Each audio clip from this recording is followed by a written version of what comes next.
আসসালামু আলাইকুম। স্বাগতম জানাচ্ছি বিবিসি নিউজ আন্তর্জাতিক সংবাদে। শুরুতেই সংবাদ শিরোনাম, এরপর বিস্তারিত। যন্তর মন্তরের আন্দোলনকে সচল রাখছেন একদল নিবেদিত প্রাণ স্বেচ্ছাসেবক। যন্তর মন্তর ও আশপাশের এলাকায় ইন্টারনেট বন্ধ করল সরকার, চরম ভোগান্তিতে মানুষ। শিক্ষার্থীদের বাঁচাতে পুলিশ ভ্যান একাই আটকে দিলেন তরুণী। দিল্লিতে বিক্ষোভ, কেন্দ্রীয় শিক্ষা সচিবকে সরিয়ে দিল মোদী সরকার। দর্শক, এতক্ষণ শুনছিলেন সংবাদ শিরোনাম, এখন বিস্তারিত। আপনি যদি ইসরায়েলের ধ্বংস চান এবং মুসলিমদের পাশে থাকেন তাহলে ভিডিওতে লাইক করে চ্যানেলটি অবশ্যই সাবস্ক্রাইব করে দিবেন এবং আপনার মূল্যবান মতামত অবশ্যই কমেন্টে লিখে জানিয়ে দিবেন।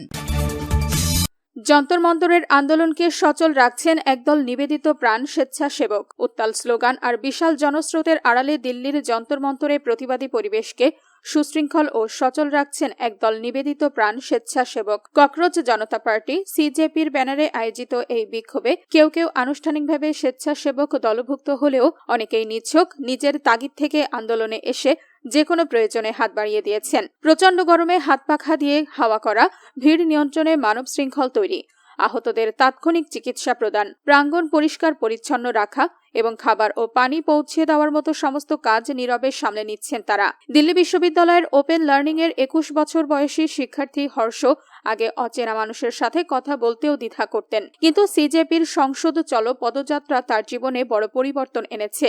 গত সোমবার পুলিশের লাঠিচার্জের সময় এক অপরিচিত ব্যক্তির সাথে কথা বলার মধ্য দিয়ে তার এই যাত্রার শুরু। এরপর বুধবার থেকে তিনি রাজস্থান থেকে আসা কোটা কচুরির ব্যাগ হাতে নিয়ে পুরো ভিড়ের মধ্যে ঘুরে ঘুরে মানুষের মাঝে খাবার বিতরণ শুরু করেন। হর্ষ জানান, এখন আর অপরিচিতদের সাথে কথা বলতে তার কোনো সংকোচ কাজ করে না। কেবল খাবার বন্টন নয়, জরুরি স্বাস্থ্য সেবা নিশ্চিত করতেও এগিয়ে এসেছেন অনেকে। শিক্ষা ব্যবস্থার সার্বিক উন্নতির দাবিতে আন্দোলনের সমর্থনে 5 দিনের ছুটি নিয়ে যন্তর মন্তরে অস্থায়ী মেডিকেল ক্যাম্প পরিচালনা করছেন 5ম বর্ষের এক MBBS ইন্টার্ন চিকিৎসক।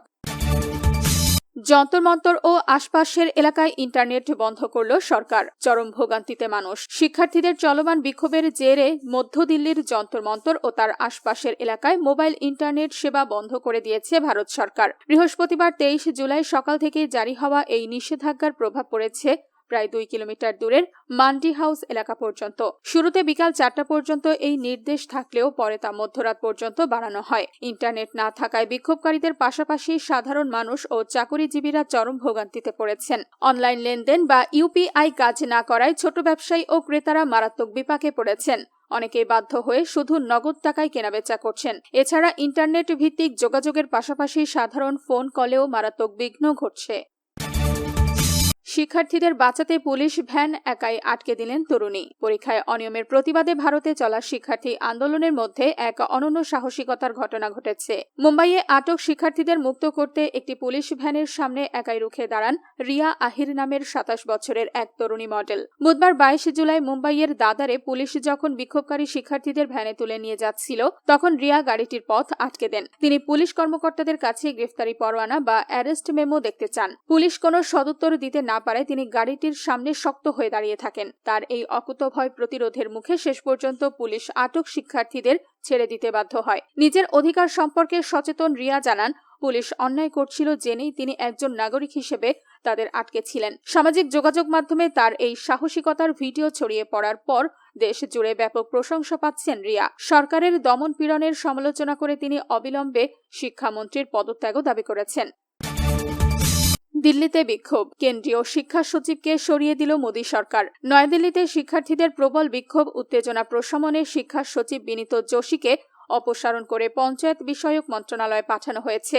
নতুন শিক্ষা সচিব করা হয়েছে নরেশ পাল গংওয়ারকে, যিনি এর আগে কেন্দ্রীয় সরকারের মৎস্য পশুপালন এবং দুগ্ধ উৎপাদন বিষয়ক মন্ত্রণালয়ের সচিব ছিলেন। বৃহস্পতিবার 22 জুলাই এই রদবদল ঘটেছে বলে এক প্রতিবেদনে জানিয়েছে ভারতীয় সংবাদ মাধ্যম এনডিটিভি। তবে শিক্ষামন্ত্রী জিতেন্দ্র প্রধানের পদত্যাগের দাবিতে যন্তর মন্তরে অবস্থান নেওয়া বিক্ষোভকারীদের মধ্যে তেমন কোনো প্রভাব ফেলতে পারেনি। তারা এখনও সেখানে অবস্থান নিয়ে আন্দোলন করে যাচ্ছেন। ভারতের সমন্বিত মেডিকেল কলেজ ভর্তি পরীক্ষার নিট প্রশ্নপত্র ফাঁসের ঘটনার তদন্ত এবং কেন্দ্রীয় সরকারের শিক্ষামন্ত্রী ধর্মেন্দ্র প্রধানের পদত্যাগ চেয়ে গত 6 জুন থেকে রাজপথে আন্দোলনে নেমেছে ফেসবুক ভিত্তিক গ্রুপ ককরোচ জনতা পার্টি। সিজেপির এই আন্দোলনের সঙ্গে ইতোমধ্যে জানিয়ে 28 জুন থেকে অনশনে বসেন ভারতের জলবায়ু ও পরিবেশ আন্দোলন কর্মী সোনাম ওয়াংচুক।